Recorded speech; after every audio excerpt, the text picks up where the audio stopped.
Saludos, muy buenas tardes, bienvenidos a Málaga TV en esta edición de lunes, ya saben, programa con el que inauguramos nuestra programación aquí en directo cada semana. 1 hora y media por delante para debatir, para reflexionar y para hablar de diferentes temas de actualidad. Hoy nos acompañan en plató, les aseguro ya que estoy muy bien acompañado y es un placer recibir a mis tres colaboradoras. Beatriz Rubiño, muy buenas tardes, bienvenida a Málaga TV. Muchas gracias.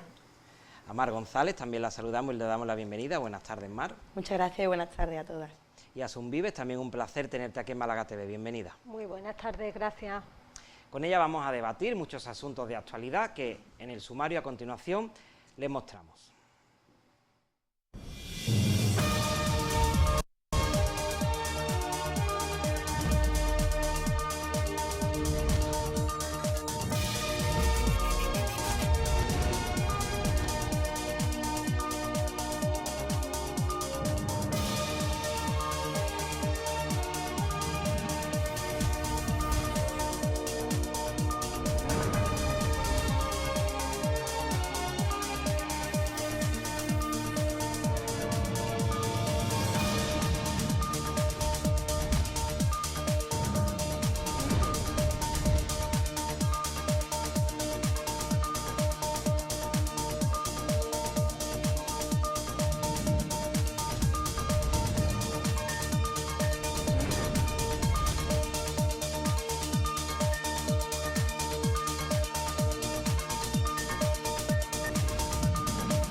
Pues ya estamos de vuelta y en primer lugar habrán visto en nuestro sumario que queremos hablar y queremos analizar y debatir sobre el nuevo modelo constructivo, la política urbanística que se está siguiendo en la ciudad de Málaga. Habrán visto que en los últimos años ha cambiado muchísimo la imagen de la ciudad y se está construyendo mucho en altura. Precisamente de ese asunto queremos hablar esta tarde y queremos ponerles además un ejemplo gráfico en directo para que vean la dimensión de ese tipo de construcción muy señero, y mucho se habla en los últimos días de las famosas torres de Martiricos, dos torres que se están levantando y que queremos verla en estos momentos en directo. Está precisamente delante de ella, aunque lejos, nuestra compañera Marta González, que saludamos ya a continuación. Marta, muy buenas tardes. ¿Cómo se ven esas torres desde las alturas?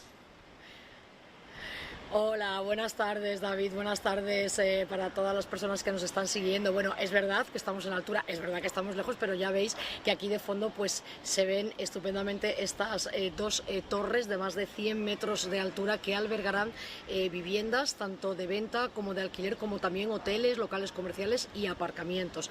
Estamos hablando de dos torres que están ya totalmente integradas en el paisaje de la ciudad, y esta visión que os mostramos ahora es precisamente desde el barrio del Molinillo, desde nuestra zona, concretamente desde la terraza de nuestra sede.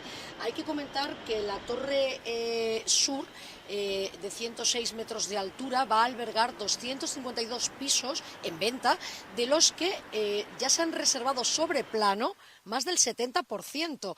De hecho, hace poquito ya ondeaba la bandera de Andalucía y la de España, coronando lo más alto de estos rascacielos, y es que han estado una media de 300 obreros diarios a doble turno para que esta obra pues se termine cuanto antes. Eso sí, la previsión de la promotora es entregar las viviendas a finales del próximo año, de 2023. En cuanto a la otra torre, a la torre norte, es de 111 metros y va a albergar dos hoteles hasta la planta 13 y desde ella un conjunto de 198 pisos de alquiler. Uno de estos hoteles va a ocupar desde la planta segunda a la séptima, y otro, es algo curioso, desde la séptima a la 13ª. ¿Cuántas habitaciones va a haber? Bueno, pues va a haber unas 300 habitaciones, y además se va a dar la circunstancia de que los hoteles, uno de ellos va a estar pensado para clientes que quieran estar una media de estancia, que puedan pernoctar pues a lo mejor una semana, un mes. O sea, que no va a ser el típico hotel para irte un día, 2 días, sino incluso para, digamos, y apareciendo las imágenes. Imagino que desde aquí tenemos una visión estupenda de cómo están avanzando, además con qué rapidez estas torres de Martiricos. Pero ¿os gustaría saber más o menos de qué precios estamos hablando? Por ejemplo, David, tú, ¿qué es lo que te vendría a ti bien? ¿Un piso con 2 dormitorios, con 3, el ático, con garaje? Cuéntame un poco. Yo por pedir de 3 para arriba. Por pedir de 3 para arriba. De 3 para arriba, ¿no? Sí, porque aquí estamos comentando precisamente, que estábamos comentando aquí el precio de lo que tiene que costar una semana de hotel, precisamente ahí. Bueno, os comento, eso aún no ha trascendido porque la promotora, digamos, que lleva a cabo estas obras, que es ACU Acentor, va a terminar esta infraestructura, pero luego, por ejemplo, el tema de los hoteles, todo apunta a que será otra empresa quien lo lleve. Pero yo sí os voy a adelantar un poco lo que van a costar estas viviendas aquí en las Torres de Martiricos. Mira, por ejemplo, la promotora ya ha anunciado, voy a mirar la chuletilla porque son muchos ceros y si no me pierdo, en su web la venta de estos pisos desde 374.000 euros para 2 dormitorios. También se ha informado de que, por ejemplo, un piso en la planta 25 con 4 dormitorios, que creo que ese es el que te viene a ti bien, ¿no, David? Esa es la que quiero yo. 4 dormitorios, sí, pero garaje Marta, y trastero. Dime. No, que viendo los precios no sé cómo te vendría a ti compartir piso y ya compartimos gastos y demás. Bueno, yo creo que entre todos los de plató podremos compartir. Eso te iba a decir. Yo creo que podemos hablar con tus invitadas de hoy e irnos todos juntos a vivir a uno de estos pisos. Bueno, os decía, 4 dormitorios, garaje y trastero, sale por algo más de 600.000 euros. Que estáis pensando en un ático, ¿verdad? En un ático, en una planta como esta, esa planta 30, ¿no? Lo último ya.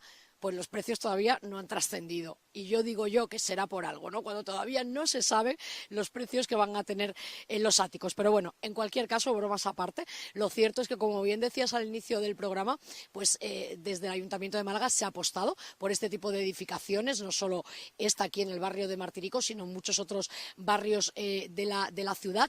Y también hay una noticia relacionada con este tema que yo os la dejo ahí para que también vosotros, si queréis, ahora entre en el debate. Y es que hace muy poco hemos conocido que desde AENA, desde el Ministerio de Transporte, el Gobierno de España, van a flexibilizar un poco los permisos a la hora de construir en altura en la zona que rodea el aeropuerto de Málaga. Hablamos de Málaga capital, pero también de pueblos como puede ser Torremolinos, etcétera, ¿no?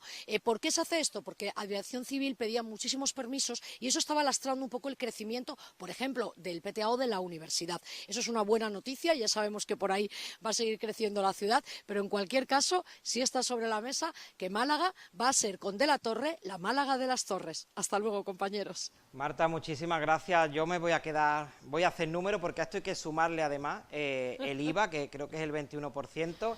Muchísimas gracias, Marta, por la conexión. Un beso. Hasta luego, un beso. Es fantástica, sin duda, nuestra compañera Marta. Pues bueno, ya hemos puesto el debate sobre la mesa y como a Beatriz la tengo más cerca, pues voy a empezar por ella. ¿Qué te parece todo esto? Porque hay más ejemplos, además de torres, no solamente las de Martiricos. ¿Qué te parece, Beatriz, a ti?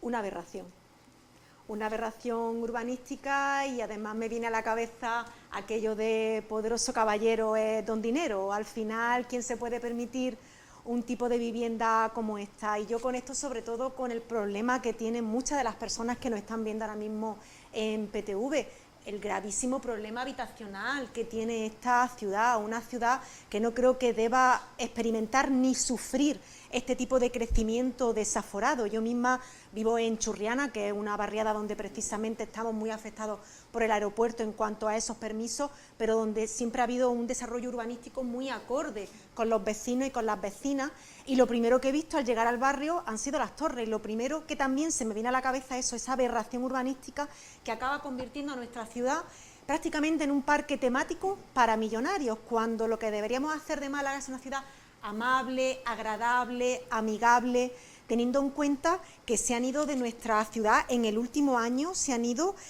un número de vecinos y de vecinas entre 35 y 44 años, que estamos hablando pues de esas familias diversas, me gusta hablar de diversidad también en la familia, que lo que quieren es criar a sus hijos y a su hija en un entorno agradable, donde haya servicios públicos, donde haya posibilidad de centros educativos, de centros de salud, de parques, para poder hacer deporte. Y pienso que ese modelo, que yo creo que defendemos muchas personas con una visión amigable de la ciudad, es prácticamente incompatible con esa aberración que, como digo, solamente se pueden permitir unos cuantos privilegiados. Creo que el resto de malagueños y de malagueñas, o de los que estamos adoptados en esta preciosa ciudad, no compartimos esa visión en la que tanto tienes, tanto vale.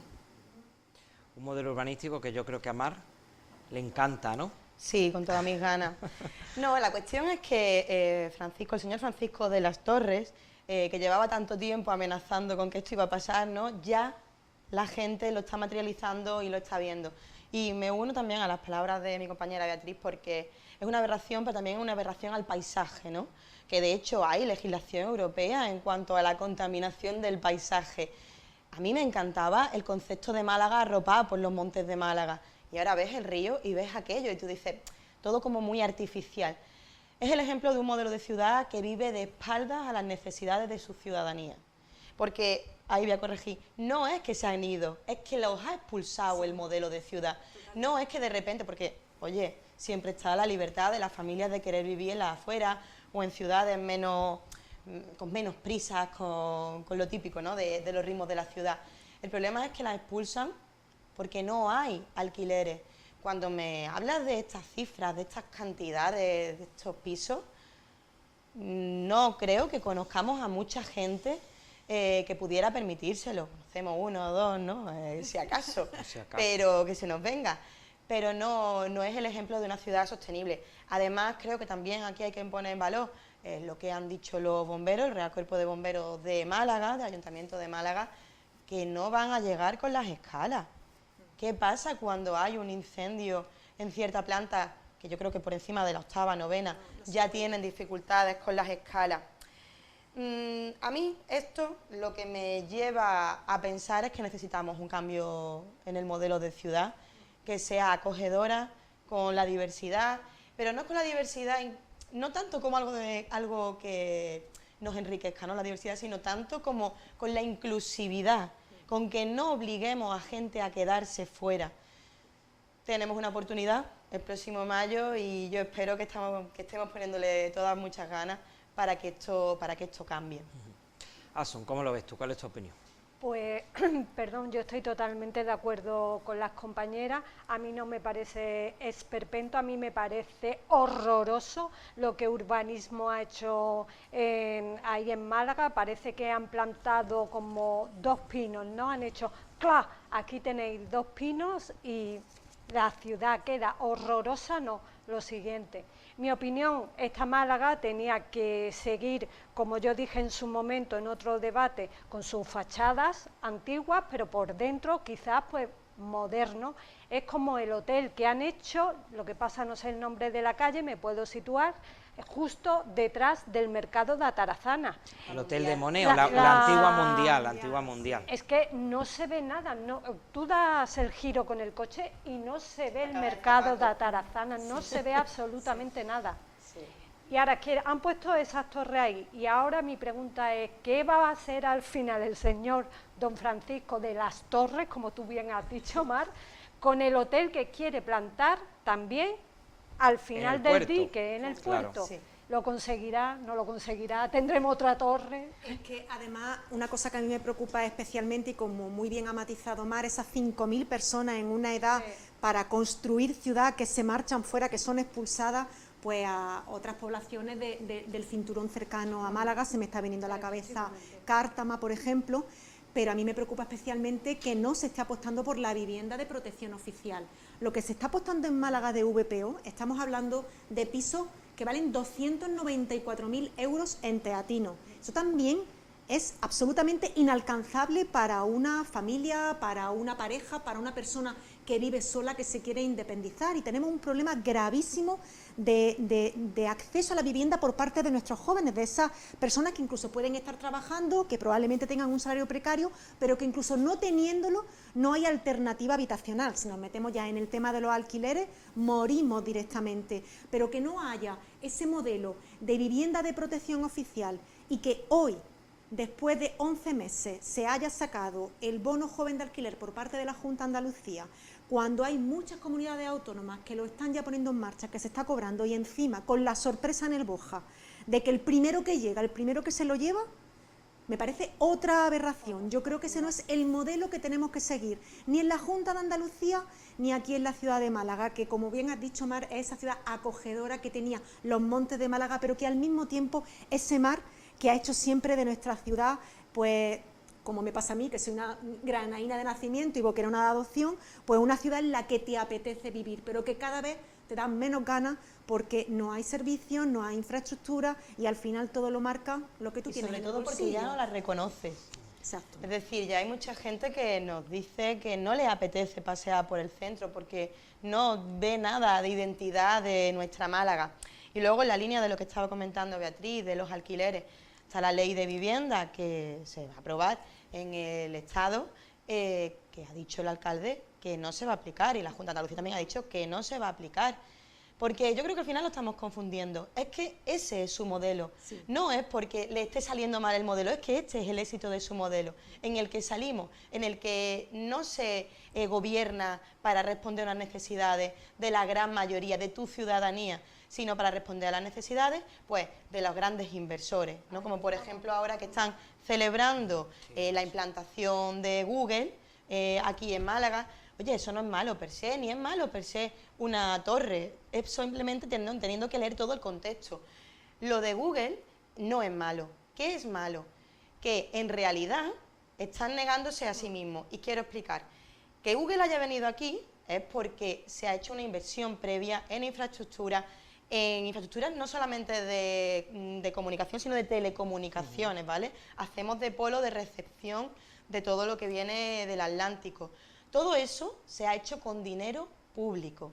¿Por qué viene aquí además? Porque tenemos mano de obra cualificada, porque hemos invertido en educación pública, tenemos un montón de ingenieros y de carreras que son necesarias. Entonces, el éxito de Google, perdonen, pero no es el modelo del señor alcalde. Es el éxito de un estado del bienestar, que además es el estado del bienestar también europeo.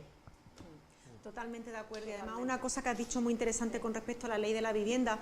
Yo tenía las responsabilidades de fomento y vivienda en las dos últimas legislaturas de mi grupo parlamentario en la Cámara Andaluza y yo recuerdo el día que se registra el proyecto de ley de vivienda, teníamos comisión de fomento y ese mismo día anunció la consejera, que lo sigue siendo, Marifran Carazo, que el gobierno andaluz no iba a aplicar la ley de vivienda. Y yo en uno de mis turnos de réplica le dije, pero señora consejera, si nadie hemos leído la ley, si no nos ha dado tiempo a leer la ley, ¿cómo puede anunciar aquí directamente que no va a aplicar una ley enfrentándose a qué? Es la oposición por norma porque es otro signo. Claro, la confrontación por la confrontación, cuando al final, como muy bien dice, nos estamos nutriendo de un estado del bienestar que ha apostado por esa educación pública que ha permitido que en las últimas décadas pues hijos e hijas de obreras, como probablemente y obreros como los que estamos aquí, hemos tenido la oportunidad de pasar por la universidad y somos mano de obra cualificada en una ciudad que debería ser acogedora y amigable. Y un apunte, que no nos convirtamos en un parque temático, porque ir a ciudades como Toledo, como Salamanca, es ya un parque temático y que Málaga se acabe convirtiendo en eso, perdiendo la identidad de lo que es nuestra ciudad, sería verdaderamente lamentable. Y por dar una notita verde... Una nota, Asun, que pedía la palabra, y cambiamos de asunto porque he conseguido poneros de acuerdo y no quiero estropearlo, porque ya no creo que sigáis... que sigáis de acuerdo. Escuchamos a Mari y después con Asun. La nota verde, ¿no? Porque creo que también es mi responsabilidad en este debate. Los rascacielos son completamente insostenibles, requieren muchísimo uso de energía. No me quiero poner clasista ni tremendista, pero los cortes de luz van a ser una realidad de aquí a poco tiempo si no hacemos algún tipo de plan de choque, como sí se está intentando hacer en el Estado. Pero ¿alguien ha pensado en situaciones de cortes de luz cómo subimos a ciertas plantas?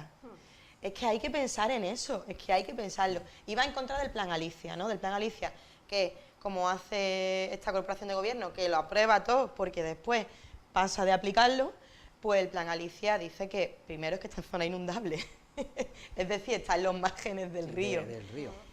Esto también lo que nos augura es que la renaturalización del río Guadalmedina no va a ser tal, porque está dentro, ¿no? Todo de un mismo paisaje. Ya dejo la palabra. No, lo mío era lo que estaban diciendo las compañeras, que qué joven o qué persona con mi edad vamos, somos las tres jóvenes, por favor. Todos somos jóvenes. Se puede permitir una vivienda de 600.000 euros cuando tenemos a lo mejor un sueldo de 1.000 y 1.100 euros. Y después es que no ayuda, este ayuntamiento malagueño, el consistorio, no ayuda absolutamente a nada a los jóvenes. Yo me voy a permitir meterme en una vivienda de 600.000 euros y el ático, vamos, yo casi me voy a poner el cuello y no lo pierdo, ese ático va a estar valorado en 1.000.000 de euros. Claro, si no, ya veréis, claro, y si millón vale y pico. Si vale 600.000 ya. Bueno, que os decía que a ver, no A creo, ver cómo terminamos. pero en esto hemos conseguido unanimidad. Otro asunto que quiero tratar también con vosotros, el trasvase de miembros de Ciudadanos al equipo de gobierno regional, al Partido Popular. No es algo que por supuesto no permita la ley ni muchísimo menos, pero aquí lo que queremos valorar es si es lícito o no es lícito, si puede estar dentro de unos ciertos límites que se deben respetar en política. Ejemplo, pues bueno, el más sonado, el de Juan Marín, el vicepresidente de la Junta de Andalucía, que será el nuevo presidente del Consejo Económico y Social. Ya había algunos consejeros integrados en el equipo de gobierno, y después de Juan Marín conocimos también el caso de Marta Bosquet, que fue presidenta del Parlamento en la anterior legislatura en coalición PP Ciudadanos, que ocupará presidenta del Instituto Andaluz de Investigación y Formación Agraria, Pesquera, Alimentaria y de la Producción Ecológica. A partir de ahora, IFAPA. Esos son algunos de los ejemplos, pues bueno, y quiero pues valorar con vosotros también esta cuestión, y ahora era el turno de Mar. Adelante, Mar. Bueno, a mí en realidad, como dice, la libertad de estar en un partido en otro, ahí no vamos a entrar, es democracia, puedes cambiar de opinión. A mí eso me da exactamente igual. Lo que me preocupa es que un partido que precisamente se supone que había nacido para ocupar ese espacio de centro, el liberalismo, pues lo ha abandonado. Pero no porque no hagan esa política, sino porque se han puesto siempre a la falda del PP. Se han terminado convirtiendo en la derecha tradicional, ¿no?, del Partido Popular. A mí entrar en detalles es cabroso, ¿no?, porque al final son las víctimas, es consecuencia de lo que han terminado haciendo. Me da igual sea Juan María, Tony Cantó, sea quien sea. Ya fue Juan Casá en el ayuntamiento, y yo no me he puesto nada que quizás Noelia pues le pudiera pasar algo así porque ha jugado a eso. Para mí es una tragedia que en España no podamos contar con un espacio de centro como sí se cuenta en el resto de Europa, que al final un partido liberal es ese, que en política económica son más conservadores, pero luego en lo cultural y en lo social sí son más progresistas, ¿no? Y eso es una pena porque, por ejemplo, los verdes europeos, a los que pertenecen Verdes Equos, mi partido, hemos pactado con ellos y estamos con ellos en varios gobiernos. Entonces, esa es la pena, que al final todo se polarice de esa forma y se abandone en espacios, ¿no? Pero de esto solo y únicamente tiene la culpa en el momento en el que el ciudadano se puso a las faldas del PP. Asun, ¿cuál es tu opinión? Mi opinión es que Juanma Moreno Bonilla en su momento se tenía que haber tragado, desde el respeto, se tenía que haber tragado sus palabras, que él dijo una vez que las puertas giratorias en su partido nunca, jamás lo haría. Marín. Moreno Bonilla. Moreno Bonilla, eso. Esto es Juan Marín. Marín, de Ciudadanos. Marín. Sí. Bueno, Ciudadanos. Pero vamos, que aquí quien lo ha metido es el presidente de la Junta de Andalucía. ¿Señalado a dedo? Sí, pues como en casi todos los partidos políticos, están los que están señalados a dedo. Porque también Vox, yo me he enterado este verano que van a meter como asesora a una de Ciudadanos. Y eso son las famosas puertas giratorias, con Bosquet, o como sea su apellido, Marta. Lo mismo, la han señalado, es una política que no ha dado mucho ruido y ahí está. Yo recuerdo de gloria en el Parlamento de Marta, ¿eh? Que sí dio algún que otro ruido, Bueno, ¿no, cuando Beatriz? decía, vamos a votar por asentamiento.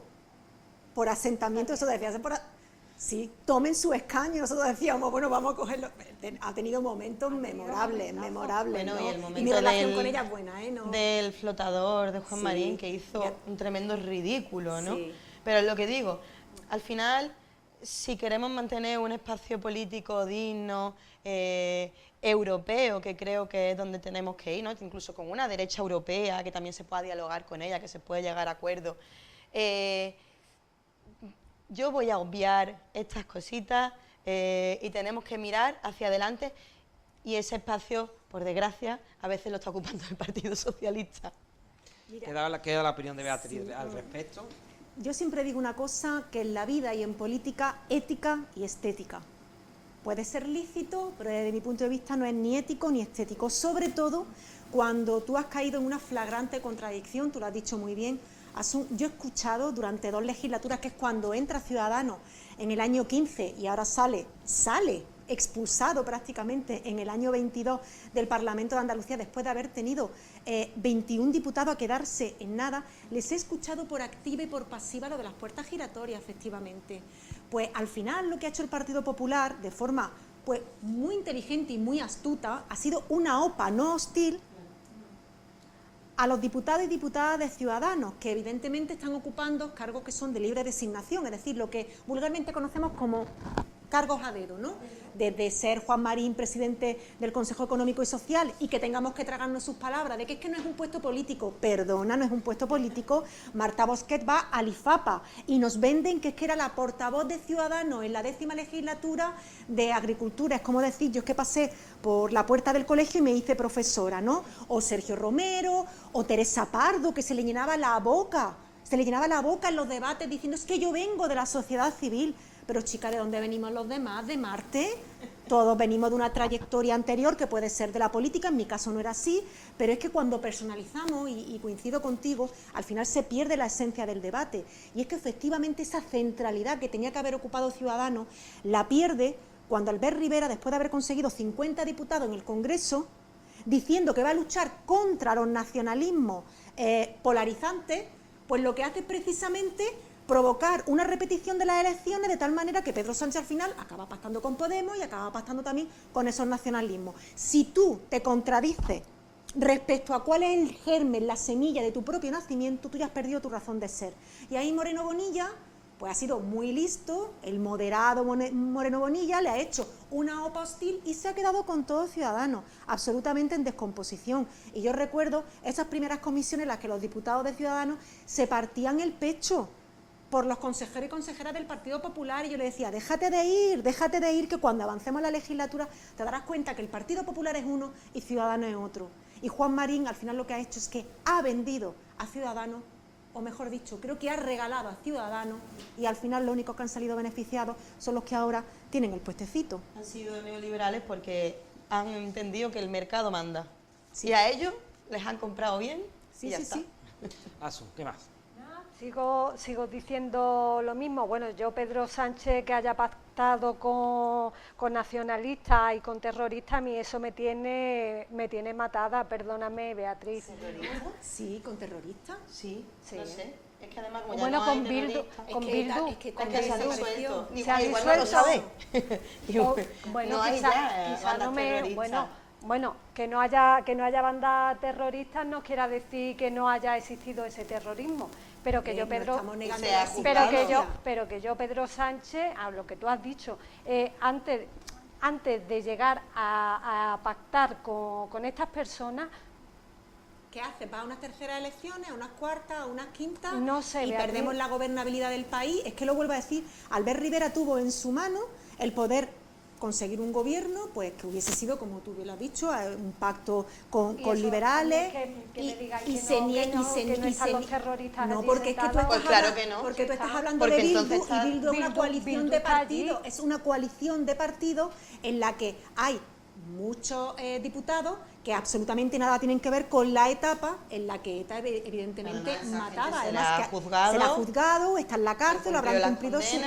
Pero lo pasan a la cárcel. Sí, pero vamos a ver, pero si el mayor acercamiento de presos de ETA al País Vasco se hizo en el gobierno de Aznar, si es que hay que tener un poquito de memoria histórica. Es que al final acabamos cayendo en esa demagogia barata, exactamente en la caricatura de decir, es que, chapote, es que no se trata de eso, se trata de que ETA desapareció con un gobierno democrático, además un gobierno socialista que consiguió que ETA dejara de matar y volver a sacar una y otra vez, como hacía el Partido Popular en la tribuna, Loles López, que de verdad, de cada 4 palabras, 3 eran Bildu, sí. Al final no se consigue la estabilidad de un país. Tenemos un gobierno progresista que ha sacado adelante, bueno, no voy a repetir las palabras de Nadia Calviño el otro día con ese repaso brutal que le dio a Espinosa de los Monteros, diciendo todo lo que ha hecho este gobierno en la peor crisis que podemos recordar en las últimas décadas. Yo prefiero quedarme con eso. Y al final, si tenemos un poquito de perspectiva, lo vuelvo a decir,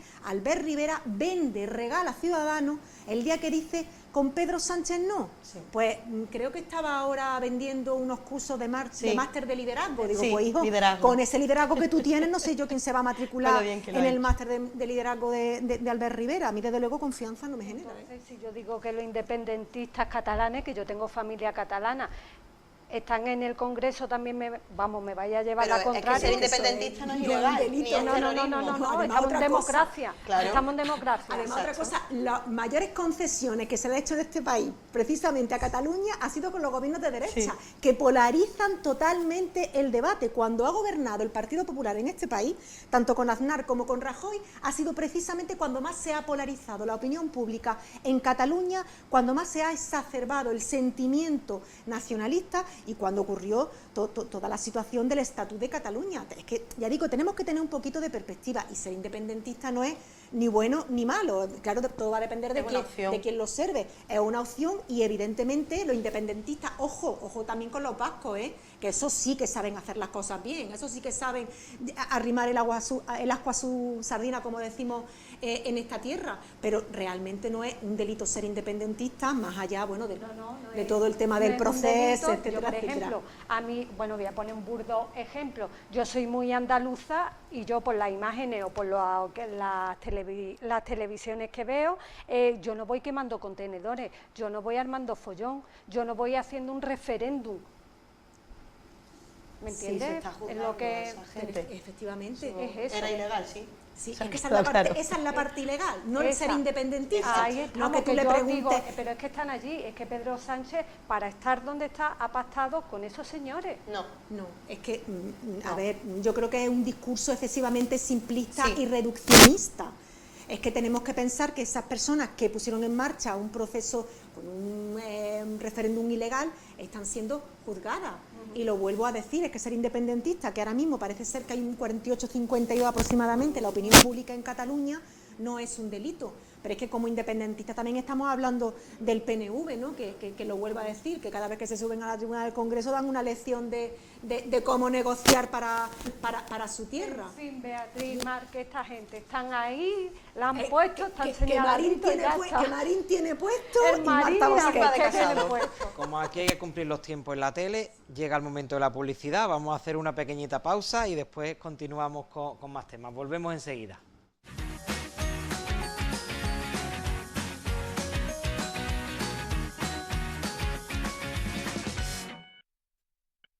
Continuamos con la marcha del programa. Yo sé que hubiesen querido seguir debatiendo, pero tenemos que avanzar y tenemos que tratar otros asuntos, no creo yo a priori exento de polémica. Se trata del impuesto de solidaridad y es que Juanma Moreno ha anunciado que va a recurrir ante el Tribunal Constitucional este impuesto. Les pongo en antecedente. Hace ya algunos meses el gobierno de Juanma Moreno anunció una bajada masiva de impuestos, creo que la 6ª bajada masiva de impuestos, una medida pues que tuvo pronto su reacción. Tanto es así que el gobierno central, que se mostró varias veces en contra, anunció también unas semanas más tarde este impuesto a las grandes fortunas, pues en el que pretende recaudar hasta 3.000 millones de euros en 2 años a la fortuna sobre los patrimonios de más de 3 millones de euros, los que podrían comprar, por ejemplo, las viviendas en las torres. Este es el impuesto que el gobierno central propone y ante esto, como les decía al comenzar esta introducción, pues Juanma Moreno Morilla ha anunciado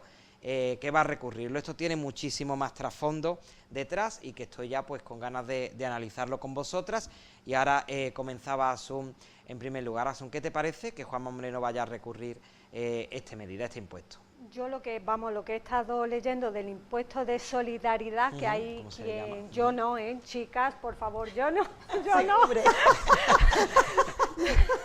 me tenéis que dejar la lanza como Don Quijote. Hay quien lo conoce como el impuesto de Robin Hood. Le llaman el impuesto de Robin Hood. Lo que yo he estado leyendo, que existen 3 tramos. Las personas que tengan entre 3 y 5 millones pagarán un tipo de 1,7. Los patrimonios entre 5 y 10 se le aplicará un gravamen de un 2%. Y patrimonio de más de 10 millones de euros, un gravamen de un 3,5%. Después salió hablando el consejero de Economía, Hacienda y Empleo de Madrid, Javier Fernández, Laschetti, que ha referido que este impuesto es anticonstitucional, injusto y confiscatorio. El Gobierno tiene previsto, si seguimos adelante con el impuesto de la solidaridad, tiene previsto recaudar 1.500 millones de euros al año. Para mí, que se le cobre más impuestos a los ricos, aunque ellos crean empresas, están en todo, pagan todos sus impuestos. Yo estoy de acuerdo que sí, que ese impuesto tenía que estar. Bueno, si Robin Hood levantara la cabeza y se enterara de que es inconstitucional, yo creo que no se volvía a hacer una versión de Robin Hood mientras nos acordemos. Mira, a mí me viene, y perdonadme la vulgaridad, a mí me viene a la cabeza la expresión esta que se dice en mi tierra de pobre tico. Pobre tico, que es que con 3 millones de euros es que va a tener que aportar un poquito más.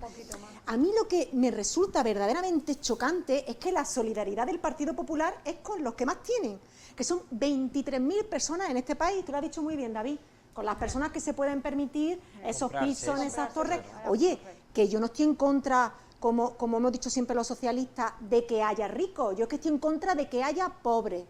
Y lo que quiero es una redistribución de la riqueza que nos permita a todos y a todas, independientemente del hogar en el que nazca, de la familia que tenga, del poder adquisitivo de tus padres o de tu madre, el poder pues llegar a esa educación pública, a esa sanidad pública, al empleo de calidad, etcétera.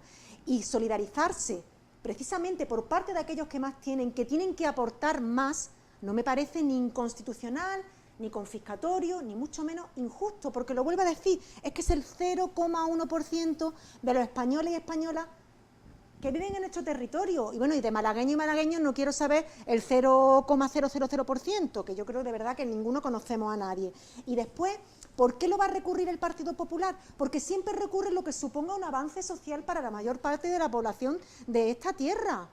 ¿Y por qué? Porque en la práctica, como ellos anunciaron que iban a quitar el impuesto del patrimonio, si se pone este impuesto de solidaridad, en la práctica supone anular la medida de Moreno Bonilla, que habrá dicho, ¡ay!, ya me han cogido la delantera y ahora resulta que lo que yo quiero quitar por un lado lo van a meter por otro. Pero lo vuelvo a decir, ¿los regalos fiscales a los ricos nos beneficia a la mayor parte de la población? Evidentemente no. Como no me parece mal ese impuesto a la banca, que el otro día salió, que creo que era Unicaja, que había ganado un 67% más el último año, y tenemos cada vez más precarios a los empleados y empleadas de banca, con un nivel de estrés brutal. Con externalizado, esas back office que tenemos en el parque tecnológico cobrando 1.000 euros pelados y mondados. Hoy es que estoy un poquito... Tiene caliente. Vengo vulgarota, pero es que me da coraje porque es que al final estamos precarizando precisamente a las personas que sacan adelante nuestra tierra, que tanto que decía Ciudadanos de los que levantan la persiana, por los que levantan la persiana puedo garantizar que el impuesto de solidaridad seguro que no lo pagan. Es que hablemos de esto es casi irracional, porque yo me dirijo a los telespectadores y les pregunto cuántos de ellos pagaban el impuesto de patrimonio. Yo que esa gente me la imagino todo el rato comiendo canapés y esas cosas, no viendo. No porque este canal no lo vean personas con mayor poder adquisitivo, sino porque se dedican a otros menesteres, ¿no?, a otros placeres. El problema es que Juanma Moreno Bonilla lo vende como algo que es extensivo para todo el mundo, ¿no? Como estoy bajando los impuestos, pero no explicas a quién. El problema es que también hay mucha gente que siendo pobre no quiere reconocerse como pobre y que consideran que estos regalos fiscales algún día les va a beneficiar. Y este es el problema. Lo que comentaba Beatriz es que los impuestos es una forma de redistribuir. Pues también te digo que muchas veces los ricos no se hacen ricos por arte de magia, que normalmente están basados en la plusvalía, ¿no?, de los trabajadores, que generan los trabajadores. Yo estuve esta mañana leyendo, ¿no?, las noticias, las reacciones, y ponían, es un truco fiscal que se ha inventado el Estado, ¿vale?, para suplir esa que se niega el gobierno de la Junta de Andalucía, que es el impuesto de patrimonio. Truco fiscal no es una necesidad, porque ya está bien de decir, hoy es que estamos en tiempo de comunistas, la gente pasa hambre, ¿no? Hay dichos también para eso, pero que no me gusta ni decirlo, por si alguien no lo sabe, que no lo apliquen. Pero es demagógico y de muy mal gusto negar, pides gasto al Estado, pero niega la recaudación, que es lo que está haciendo la Junta de Andalucía. Es yo no, que yo quedo mal si le pido dinero a mis amiguitos, porque serán sus amiguitos, porque el resto no los conocemos, pero después le pido al Estado, venga, dame, venga, dame, venga, dame. Y lo del truco no, insisto, es una necesidad. A mí esto me recuerda en los años 60, como en el gobierno de los Estados Unidos, ¿no?, se inventó la cláusula, el gobierno federal se inventó la cláusula del consumo, que era para favorecer que no se aislase, ¿no?, a la población negra. Oye, si usted no cumple con su obligación, yo no le voy a dejar que discrimine y que favorezca la desigualdad. Pues si usted no lo hace, lo tendré que hacer yo. Y me parece que es ideal que sea así, porque no pueden seguir diciendo, ¡ay, la inflación, ay, no sé cuánto! Niegan los impuestos, niegan la subida del salario mínimo interprofesional. O sea, ustedes lo que quieren es vernos jodidos a la mayoría. Y de hecho, lo comentábamos antes, que precisamente las sociedades más avanzadas, las que han puesto en marcha políticas socialdemócratas, que son normalmente las del norte de Europa, estamos hablando de Suecia, de Noruega, de Dinamarca, de Finlandia, de Islandia, son precisamente las que tienen tipos impositivos más altos. En contrapartida, disfrutan de una serie de servicios sociales que ya los quisiéramos muchísimo de nosotros, pero eso es por lo que luchamos y lo que defendemos. Con esos 1.500 millones de euros al año, hay que recordar que el impuesto sería para año 2023 y 2024, sí, no es ad infinitum. Voy a colar algo en latín porque después de haber sido vulgar, digo, voy a intentar equilibrar un poco el discurso, ¿no? Pero claro, 1.500 millones de euros en el 23, 1.500 millones de euros en el 24 son muchos centros educativos, profesores, maestros, personal sanitario, redes de comunicación, infraestructuras, que al fin y al cabo es de lo que nos nutrimos. El resto, es que de los 50 millones de habitantes le quitamos 23.000, pues el resto, pues nos vamos a beneficiar de los 1.500. Y los otros 23.000, otra vez lo vuelvo a decir, pobres ticos que van a tener que pagar. Sí. Bueno. Otro asunto, voy a saltarme los presupuestos, ya que hemos hablado de economía y después si da tiempo lo retomamos, pero creo que son temas los que quedan también suficientemente interesantes, y el tema de número y economía pues aburre un poco más quizá, sí, a la población, aunque por supuesto es interesante. Vamos a hablar de ocupación, y es que esta noticia la ponemos sobre la mesa a raíz de una petición que ha hecho Vox en el Congreso para modificar el padrón en los casos de ocupación e inmigración ilegal.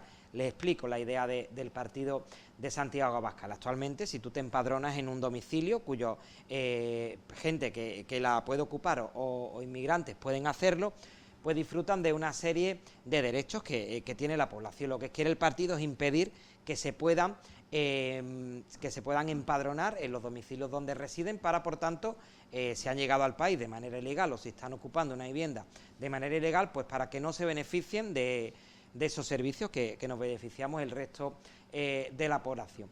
Ha llegado de nuevo, porque es verdad que hemos hablado muchas veces de ocupación en este programa, pero bueno, esto es algo novedoso, saber si esta iniciativa puede prosperar o no. Beatriz, comenzamos de nuevo la ronda de intervención y de nuevo contigo, adelante. Pues en esto quiero ser especialmente rigurosa y clara. Primero, me parece aberrante el binomio inmigración-ocupación, porque estamos relacionando directamente que las ocupaciones son realizadas por inmigrantes, personas migrantes, me gusta decir a mí. Voy a dar un dato: el 73% de las ocupaciones en este país se producen por parte de españoles, ¿vale? Esos son datos del Consejo General del Poder Judicial. En segundo lugar, no es lo mismo la usurpación que el allanamiento. La usurpación se produce en inmuebles vacíos y el allanamiento se produce, que es el 0,013% de las ocupaciones que se realizan en las viviendas de este país. El último dato que se tiene del parque de vivienda cerrado eran 3,5 millones de viviendas en el año 2011. También son datos oficiales del Instituto Nacional de Estadística. Ambas figuras, tanto la usurpación como el allanamiento, están recogidas en el Código Penal. Para que se hagan una idea las personas que nos están viendo, el allanamiento está penado con 4 años de cárcel. Y aquí lo que se está creando es un problema que no existe. Aquí lo que estamos creando es la necesidad de poner alarmas. La necesidad de contratar a esas empresas que echan a los supuestos usurpadores de las viviendas, sin minimizar la inquiocupación que sí que existe, pero tampoco quitándole el rostro dramático que tiene a las personas que no tienen una alternativa habitacional, y que lo vuelvo a decir, que cuando ocupan una vivienda vacía, normalmente de bancos o de grandes tenedores, es porque no tienen otra posibilidad.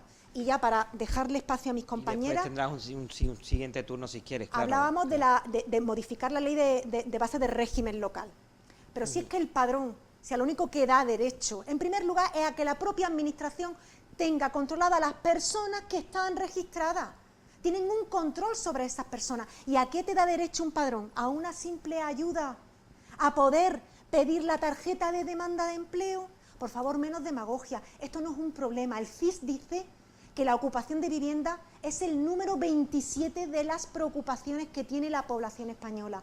Y esto ya se llevó hace 3 semanas por parte del Partido Popular, que aquí le hace el juego a Vox, aunque ya no le necesitan a Andalucía, de vez en cuando le asoman la patita y le dicen que estamos aquí, que los que habéis ido a Vox, que antes nos votabais a nosotros, pues llevaron ese debate al Parlamento de Andalucía. Y lo vuelvo a decir, es modificar una ley de base de régimen local, y en segundo lugar es quitar un poderoso instrumento a la administración para controlar quién vive en las viviendas, y por otra parte es ya borrar de la faz de la tierra a las personas que peor lo están pasando. Por eso me pongo seria y quiero ser muy rigurosa, porque hay muchas medidas que se pueden tomar para acabar con los allanamientos, pero que no es lo mismo un allanamiento que una ocupación, que quede claro sobre todo a las personas que nos están viendo. Mar. Sí, y por continuar con las descripciones de términos, porque hay veces que se mete todo en un mismo saco y no. Por ejemplo, últimamente también se está criminalizando mucho a los inquilinos que no pueden afrontar el pago de las hipotecas, y los tratan de igual, ¿no? Porque de hecho nos encontramos, perdona, de la hipoteca no, de la renta, alquiler, sí. del alquiler. Nos encontramos con casos de estas empresas que deberían estar absolutamente prohibidas, desocupándonos a un inquilino. Un inquilino que no paga una renta un mes o varios. Hay unos procesos judiciales para cortar un contrato, y además básicamente es un inquilino que en algún momento pudo pagarlo, y entonces por eso se le cedió ese alquiler, y tiene dificultades como hemos tenido o tenemos todos en algún momento, y se le está criminalizando también. Pero eso no son ocupas, y eso hay que dejárselo bien claro a la ciudadanía. No poder pagar un alquiler es que estás en dificultades, eres una persona trabajadora que estás en dificultades. Una vez que esto ya creo que está claro. A ver, hay un 2% de allanamientos en todo un año en un país. Sin embargo, la preocupación es muy alta, ¿no? O sea, parece que te vas de vacaciones y te lo ocupan al día siguiente. Esto hay que explicar. La mayoría de los que se ocupan no son moradas, no son allanamientos de morada, no están cumpliendo la función pública de la vivienda, que es alojar y ser la morada de una familia o de una persona. ¿Qué pasa? Que al que se le ocupa son los bancos. Los bancos, que casualmente también son esos que controlan los medios de comunicación, la mayoría de ellos. Entonces quieren meter en la ciudadanía toda esa porquería, porque es demagogia, es mentira, de que te van a ocupar el piso a ti. No, el que ocupan es el que está absolutamente vacío. ¿Por qué está vacío? Pues porque los bancos han ido acumulando propiedades y no le han dado el fin que según la Constitución tienen las viviendas, que es alojar a gente. Lo han usado para especular, y además, y no negamos que cuando esa vivienda se ocupa, puede haber situaciones en que las personas que lo ocupan no se adaptan a la vida que hay en esa comunidad de vecinos, y provocan inconvenientes. Aquí no estamos diciendo que esto sea maravilloso. ¿Por qué se ocupa? Cuando hablas con los vecinos te dicen que claro, si es que está en la mitad vacío, y que estén vacíos, ¿de quién es responsabilidad? Del que lo cierra, y del que encima los bancos casi nunca pagan las comunidades, haciendo que además se degraden estas propiedades. Y luego, añadir a lo que comenta Beatriz del padrón, es absurdo. Es decir, esta gente que van de viva el orden, la fuerza y de control y todo esto, que nieguen el padrón cuando es una herramienta de control, que la gente voluntariamente dice, yo vivo aquí, si hago algo usted puede buscarme aquí, es absurdo. Esta gente parece que nada más que les interesa la Constitución para hablar de la unidad de España. Después no les interesa lo más mínimo. Hablando de la Constitución, precisamente, ellos se agarran al artículo 18.2, que establece que el domicilio es inviolable, y al 33, que reconoce el derecho a la propiedad privada. Eso ahora después lo comentamos, matizamos. pero ahora es Sí, el turno toca de Asun. Adelante, Asun, tu opinión. Bueno, para mí, bajo mi punto de vista, yo he tenido familia emigrante, concretamente en América del Sur, e iban con todos sus papeles arreglados. Un inmigrante para mí es una persona que llega a un país absolutamente sin nada y se le tiene que dar una oportunidad. Estoy totalmente de acuerdo con Mar cuando ha dicho que si yo vivo de alquiler y yo a lo mejor paso una situación de desempleo y no puedo pagar ese alquiler, que yo no soy un ocupa, te lo voy a pagar, pero tampoco me eches porque tampoco a lo mejor sé dónde me voy a ir, debajo de un puente. Y después lo que habéis comentado, que sí, que vos, que lo había yo apuntado, Vox a lo que se agarra es al artículo 18.2 de la Constitución española, que dice que el domicilio es inviolable, como el 33 reconoce el derecho a la propiedad privada. El Ministerio del Interior, según estuve leyendo ayer, refleja el aumento de usurpación, que eso lo vas a tocar tú ahora, Beatriz, por ocupación ilegal. Fueron 3.900 en el año 2011 y 18.274 en 2021, 46 casos por día, decían. Curiosamente, la ciclogénesis explosiva de las usurpaciones se produce con el gobierno de Mariano Rajoy, precisamente cuando la crisis económica y cuando se producen los mayores recortes, cuando la gente precisamente no puede pagar un alquiler, como bien ha dicho Mar. Hablabais de la Constitución, si es que lo he dicho, si es que tanto la usurpación como el allanamiento están tipificados en el Código Penal, si es que el allanamiento son 4 años de cárcel. De hecho, ha habido 2 medidas por parte de la Fiscalía General del Estado y de la Secretaría de Estado de Seguridad muy recientes, por la cual si se produce un allanamiento, las fuerzas de seguridad del Estado pueden hacer que se abandone la vivienda sin medidas judiciales. Eso es una medida muy reciente. Siempre ha habido, cuando son las 48 horas. Exactamente, pues se ha reducido a 24, una de las medidas que se ha tomado ahora recientemente, porque claro, si se está generando desde los medios de comunicación ese miedo, como bien decía, de que parece que te vas de vacaciones 3 días y te van a usurpar la vivienda, es que el allanamiento es muy poco común. Otra cosa es lo que tardan, por ejemplo, los procedimientos de cuando se produce una ocupación, una usurpación de una segunda residencia, que no es de un gran tenedor o de un banco, el retraso de la justicia, y ahí nos podríamos meter con el Consejo General del Poder Judicial y la renovación de los cargos del Consejo General del Poder Judicial, pero eso sería tema para otra tertulia, seguro que sí. Entera. Pero me parece muy peligroso el binomio inmigración-ocupación, porque al final no hay personas ilegales. Las personas pueden estar en una situación de ilegalidad porque no tengan los documentos necesarios. Precisamente para eso está el padrón. Y lo vuelvo a decir yo, que he tenido responsabilidades de vivienda en el Parlamento y he tratado con propietarios que tienen inquiocupa, que son las personas que pagan, que se meten en un piso y desde el primer mes prácticamente dejan de pagar, y las situaciones son dramáticas. Por favor, que nadie interprete, de quienes nos están viendo, que estamos defendiendo ese tipo de ocupaciones, porque no es así. Pero hay que matizar a esas personas que por una situación derivada del COVID, aunque sabéis que una de las medidas que tomó el gobierno de Pedro Sánchez, el gobierno progresista de España, fue precisamente el que no hubiese desalojo de las personas que no podían pagar el alquiler hasta el 31 de diciembre, porque la situación ha sido dramática.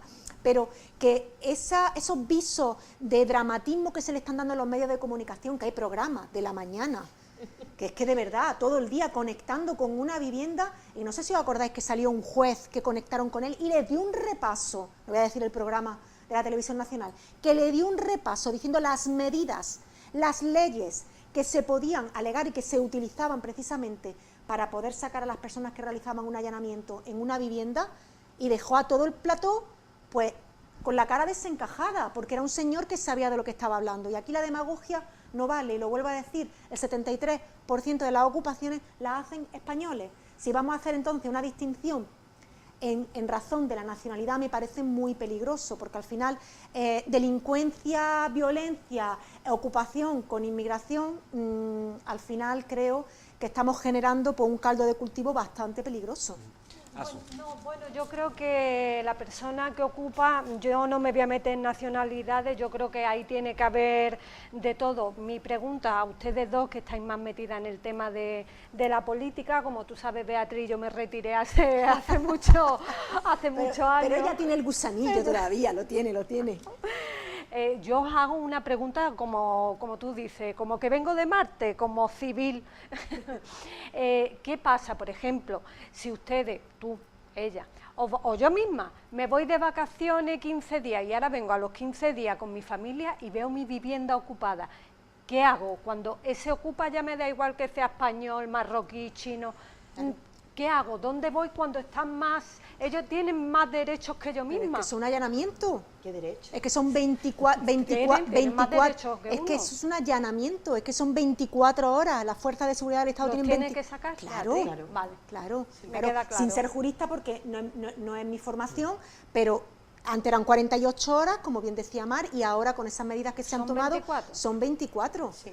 Entonces, sobre todo, creo que es importante dar la información, y en este caso hemos vinculado el tema de la inmigración porque la iniciativa que lleva Vox al Congreso de los Diputados vincula el empadronamiento con el tema de ser inmigrante, y lo vuelvo a decir, el padrón es un instrumento tan bueno. Mira, el otro día en el debate con el Parlamento fue precisamente Esperanza Gómez Corona, de Por Andalucía, yo estuve siguiendo el debate, después mi compañero Rafael Recio hizo también una intervención magnífica, pero él no tocó el tema del padrón y ha sido alcalde 15 años de Cama, de un pedazo de pueblo de Sevilla, porque Esperanza lo explicó tan bien.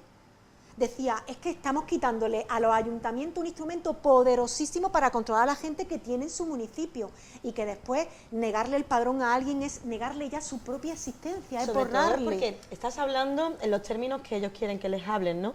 Porque si tú les hablas de igualdad, de derechos sociales, a ellos les da igual, porque consideran que son ciudadanos de segunda, si acaso personas, vaya. Pero es que le estás hablando en su lenguaje, es que ¿cómo quieres que controlemos esto si le estás negando su condición de ciudadano, de que usa los servicios públicos?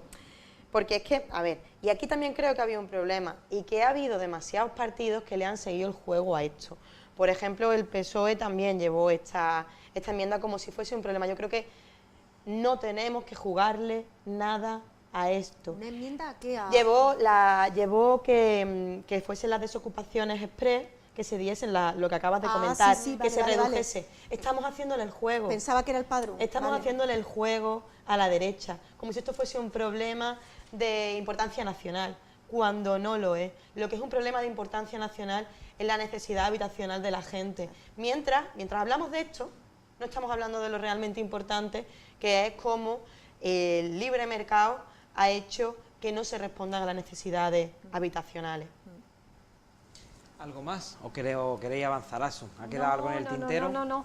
Hombre, que se podían hacer más viviendas, como habéis Claro, dicho sí, antes, es lo de que ha dicho VPO, y tener una ayuda y un trabajo digno, que creo que un ciudadano español, o venga de donde venga, siempre legalmente a España y que sea trabajador y buena persona, que pueda acceder a esa vivienda. Pero construir una torre y comprarte un pisito de 600.000 y pico. Ha sido de los 600.000 euros. A mí eso se me ha quedado. Porque ella quería uno. Porque yo quería uno y después ella lo quería quería yo. uno y ha visto No, que hemos roto su sueño. siempre te queda la Hombre. semanita de hotel. No quiero una cosa que también creo que nos diferencia, ¿no? A lo mejor de opciones políticas como la mía del PSOE.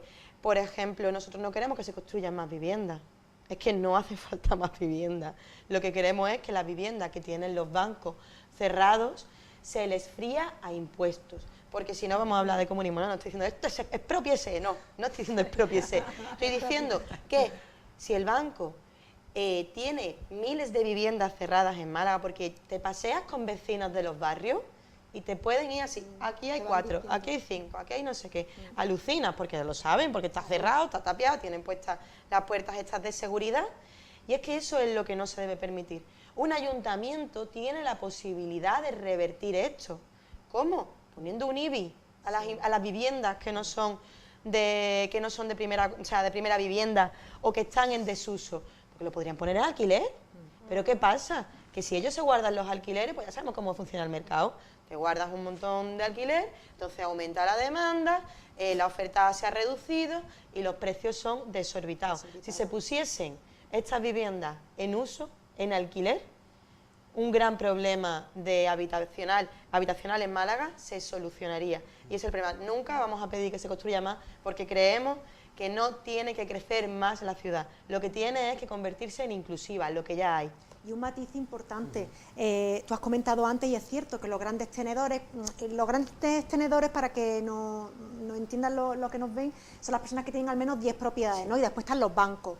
Son precisamente los que no pagan las comunidades y hacen que se vayan degradando, sobre todo en esas grandes urbanizaciones que se quedan casi fantasmagóricas, que se van degradando porque no se mantienen las zonas comunes. Por ejemplo, Santa Julia. Efectivamente. Es un ejemplo. Entonces, claro, al final se produce un problema también de degradación del entorno. Precisamente este miércoles en el Ayuntamiento de Málaga, el grupo municipal socialista, que yo creo que bueno, la que era mi compañera Alicia Murillo, que ahora está en el Parlamento, y bueno, los compañeros que forman parte del grupo llevan precisamente una moción en este sentido, ¿no? De un plan pues habitacional para Málaga, que yo creo que es absolutamente necesario, porque además las últimas promociones que se están poniendo en marcha en Málaga de VPO y de diferentes promociones están financiadas en su gran mayoría por parte del Gobierno de España. O sea, la Junta de Andalucía, cero patatero, y lo que es el Ayuntamiento de Málaga, pues ya sabemos a lo que se dedica, a construir grandes torres. Y al final estamos conectando el primer tema del debate con este otro, ¿no? Sí. Que al final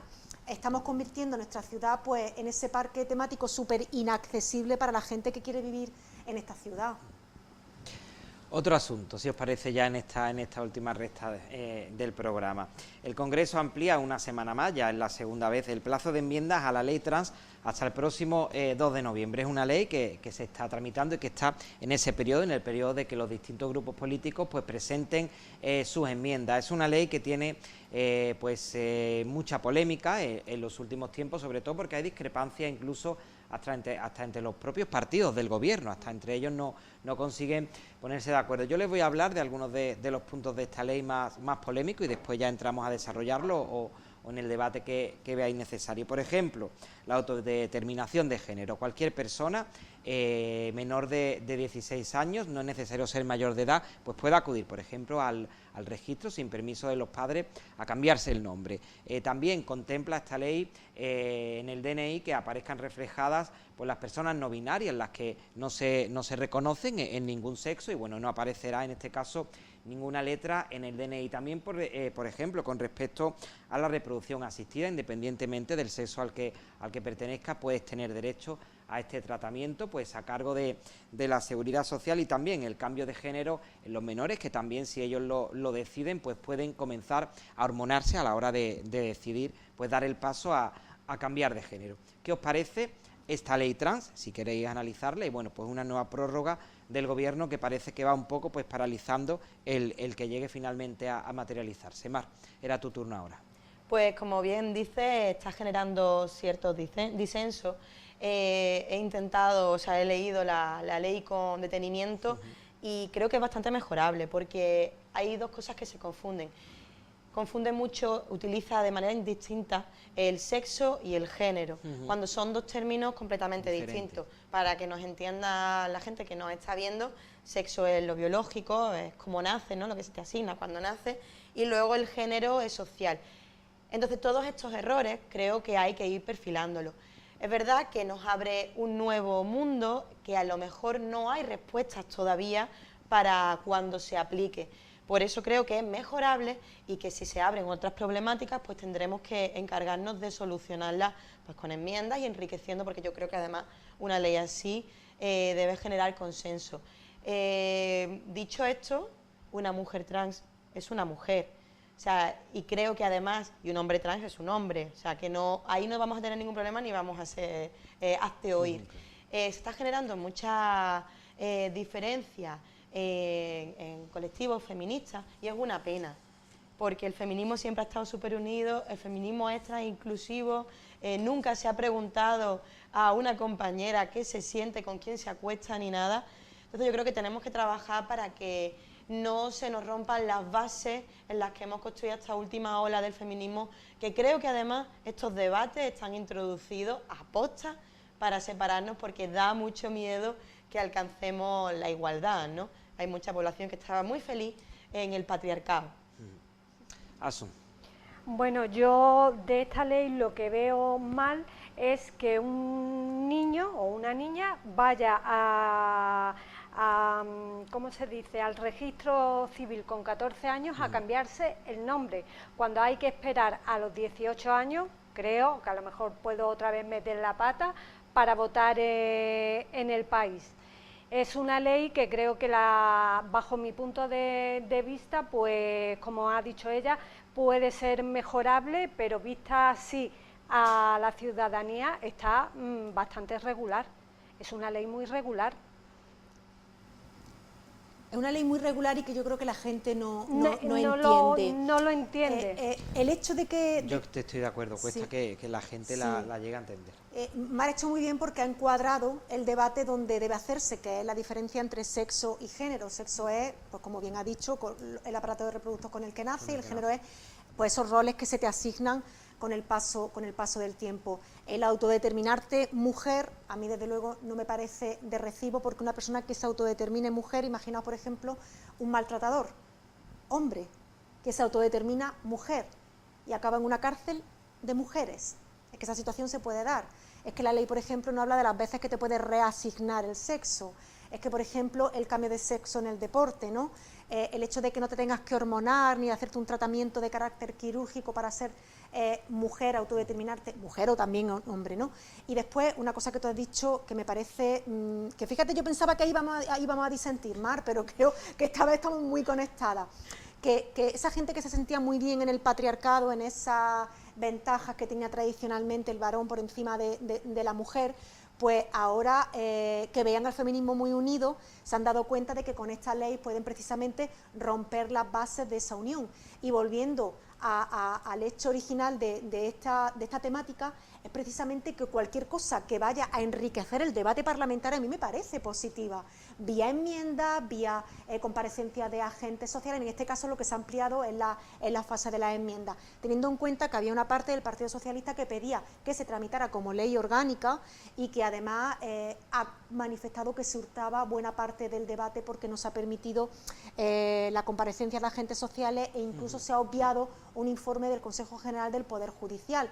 Pero el hecho de poder autodeterminarte antes de los 16 años, sin minimizar el drama que viven las personas que no se sienten identificadas con aquel sexo que se le ha asignado, con aquel género que finalmente, ese rol que se le ha dado, que existe, ¿no? Hay muchas asociaciones y conocemos familias con niños y niñas que viven esa situación, pero también hay comparativas con otros países europeos, tipo Noruega, Inglaterra, que están hablando de que estas leyes han creado una polémica y una serie de problemas muy importantes. Por eso, chicos y chicas que antes de los 16 años, vamos a ver, yo no sé vosotros, pero yo antes de los 16 años no me enteraba de la mitad de las cosas. Yo sé que somos de otra generación, pero con menos de 16 años estábamos prácticamente cazando moscas. Entonces, sí, pero la ahora se de tiene la información en la que claro, viven ahora estas nuevas generaciones. Claro, pero a eso voy, a esa sobreinformación que muchas veces esas dudas que te pueden generar la adolescencia y que te permita una ley autodeterminarte en un sexo o en otro sin tener que pasar por esa reasignación necesaria con hormonas, con intervención quirúrgica, simplemente yendo sin el consentimiento materno o paterno al registro civil. Yo creo que todo lo que se pueda ampliar en el debate parlamentario para mí siempre va a ser positivo, porque al fin y al cabo para eso está el quería Congreso. apuntar y después Mar. Yo, por ejemplo, bueno, Beatriz me conoce más que tú, Mar, pues resulta que ella sabe que, bueno, estoy en una asociación metida que llevo papás y mamás, ¿no? Y que, por cierto, te invito a que algún día vengáis y veáis. Custodia compartida, ¿no? Custodia compartida. Para el que Mar no te conoce, pero te ha calado. Me ha calado. Pues la invitaría a Beatriz para que vieran el trabajo que sobre todo hacemos de los... en el Parlamento con la asociación. Sí, la última vez que yo te vi fue en el Parlamento. Vinieron todas. Pero el trabajo que se hace en Málaga con esos menores que como tú bien sabrás, me has dicho que tu marido es Sí. separado y que tiene custodia compartida y que tú sabrás lo que hay detrás. Tengo compañeros en la asociación que me dicen, Asun, es que me voy a cambiar de nombre, me voy a ir al registro y me voy a poner Francisco, me voy a poner Antonia Mari, me voy a agarrar a la ley. Por eso estoy de acuerdo con ella cuando ha dicho, es que esto tiene que ser mejorable, es que aquí puede haber un maltratador o maltratadora, o puede haber algo que afecte sobre todo lo que es al menor por firmar una ley que todavía estamos las tres poniendo la carilla como que no gusta,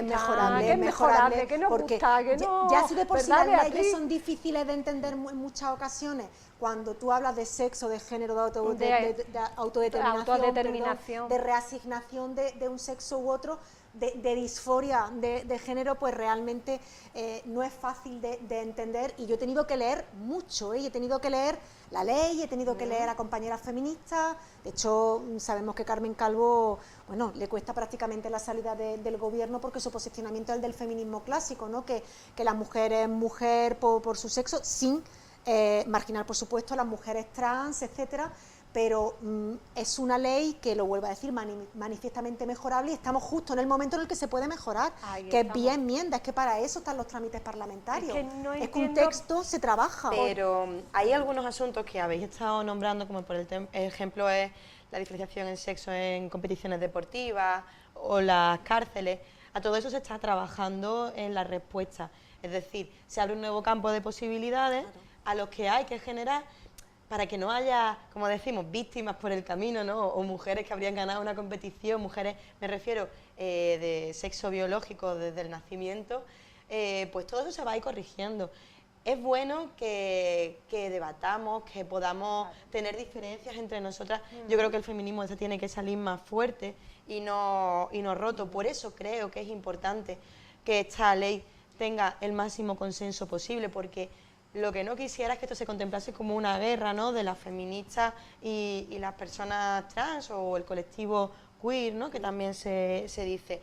Y yo sí tengo voy a romper un poco aquí, voy a disentir con Beatriz, porque la sobreinformación no es mala, es decir, pues per se. No. A lo que voy a decir es, nosotros no, es que en nuestra época, que estábamos jugando con las Barbie hasta los 16 básicamente, que ahora haya esa información, es también una luz en el camino, ¿no? Sí, a problemas, a niños o niñas que no sabían qué es lo que les pasaba, Y ahora le ponen nombre, ¿no? Y ahora se identifican. le ponen un nombre, o saben que si le pasa a fulanito o a menganito, pues no es ninguna tragedia, se puede tener una respuesta. Entonces la ley es necesaria, muy necesaria. ¿Es mejorable? También es mejorable, y de hecho la última versión ya mejora un poquito lo primero que salió, que yo creo que, como era una de las promesas electorales por parte de Unidas Podemos, pues como que la metieron demasiado pronto y no llevaba un texto trabajado. Ahora está más trabajadito, pero sigue teniendo ese error de confundir el sexo, porque es que hay algunas situaciones sociales o laborales en las que es necesario saber cuál es tu sexo biológico para tener atención médica, para un puesto de trabajo, pues te puedes quedar embarazada o no, eso nada más que le pertenece a un sexo. Entonces, eso es necesario saberlo. Tampoco puedes de un día para otro decir, bueno, pues no, porque yo soy un hombre y siempre he sido un hombre. No, siempre has sido un hombre, pero si tienes un aparato reproductor femenino, pues entonces necesitas tener una ginecóloga, ¿no?, para que te pueda atender. Entonces, ¿es necesaria? Sí. ¿Es mejorable? También.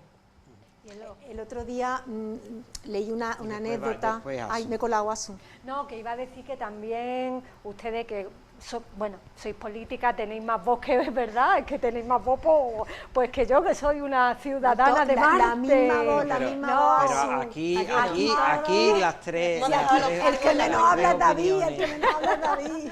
No, pero que ellas a lo mejor pues tienen más acceso que yo a los colegios. Por favor, os pido que tenéis que llevar mucha información sobre este tema, porque hay personas, porque en mi barriada hay 3 niños que están sufriendo bullying en el colegio con este tema. Y yo pido, por favor, mandar información a los profesores, directores, para jefes de eso estudio. están las actividades precisamente. Creo que la ley recoge algo Y también. de hecho es que hay una apartado. ley trans andaluza que obliga sí. en un protocolo a actuar. Entonces, si no está actuando el equipo directivo o de orientación, en Yo ese te hago caso, así, Mar. hay una ley obligando a que actúe. Entonces puedes pedirle que Vale. actúe y si no, pues lo denuncia. Pues yo avisaré Las a mamá. actividades complementarias, ¿os acordáis del PIN parental de Vox, del veto Sí, parental? que no quería. Precisamente entraba en las actividades complementarias, no las extraescolares, las complementarias, donde precisamente una de las cosas que más se trata es la igualdad, la violencia de género, el tema del acoso, del bullying, la transexualidad, y precisamente pusieron en jaque al gobierno anterior con el tema del veto parental, y eran esas actividades complementarias que son obligatorias, que entiendo son obligatorias. Pública, el no educar en los valores democráticos y de igualdad no es de recibo. Entonces hay que actuar, y si no actúan de oficio, pues tendrán que actuar forzados. Se lo diré porque siempre le digo que la profesora, al director no te ha hecho caso, digo, vete al edificio negro y denuncia allí. Totalmente. Digo, La es que lo que delegación. tienes que hacer, ya no es negro, Porque ya es eso Michael también Jackson. ha cambiado. Es Michael. Michael. Bueno, pues nos quedamos sin tiempo para más. Muchísimas gracias por haber atendido mi llamada, que además ninguna de las tres dudasteis en venir. Os agradezco mucho, por cierto, también cómo os preparáis los Y temas. sin disfraz, ¿eh? Y sin disfraz, Lo tenemos ahí. en un día de Halloween. Muchísimas gracias a Sumar y Beatriz, gracias de nuevo por vuestra compañía. A todos ustedes también, por supuesto, gracias por acompañarnos a través de nuestra emisión en directo, a través de nuestras reposiciones. Y ya saben, como es habitual, les dejo con una recomendación. Seguro que les gusta cocinar, y si no les gusta, yo les animo a que vean el canal Cocina, uno de nuestros canales que se emiten en nuestra extensa red de cable de PTV Telecom o a través de nuestra aplicación gratuita para teléfonos móviles y para tablet Zapi. Se trata de una nueva entrega, de un nuevo programa que nos pone a nuestra disposición Jamie Oliver, que en esta ocasión nos enseña a hacer recetas tanto fáciles como elaboradas, tan solo con una sartén como utensilio de cocina. Se estrena además el próximo jueves 3 de noviembre a las 9:30 de la noche. No se lo pierdan, gracias por su compañía y sigan disfrutando de nuestra programación en directo. Jamie Oliver vuelve con una nueva genialidad. ¡Qué emoción! Cocinar platos irresistibles usando solo una sartén. Será alucinante. Descubre todos sus trucos para crear sabrosas recetas y sin apenas ensuciar. Una auténtica delicia. Jamie con solo una sartén. Estreno jueves 3 en Canal Cocina. La comida nos une.